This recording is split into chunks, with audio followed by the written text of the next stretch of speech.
There's a whole group of us from California, although we're part of a larger delegation that's come from many different states and NGOs and private businesses that are all part of the climate registry. What have you managed to accomplish this week?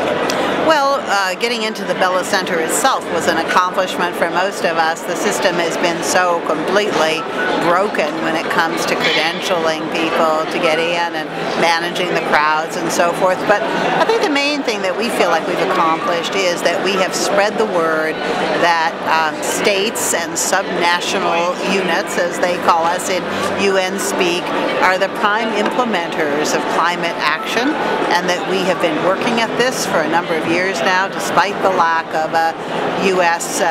signature on a global treaty, and that we're going to keep on doing this kind of work, and that we believe in it for both environmental and economic reasons, and that we're willing to take leadership roles in this area. So we've been meeting with representatives from other U.S. states, from provinces around the world. We are working on some long-term agreements with forested nations, Brazil in particular, also Indonesia, on a very specific set of protocols for crediting forestry projects, which is one of the few real bright spots, I think, in this whole conference, is the fact that we probably will get some sort of international agreement on the crediting of deforestation or anti-deforestation projects. And these will be part of the CDM?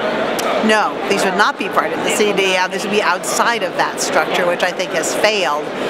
They will be looked at as part of a global, either through a cap and trade or through bilateral offset type agreements that countries will enter into.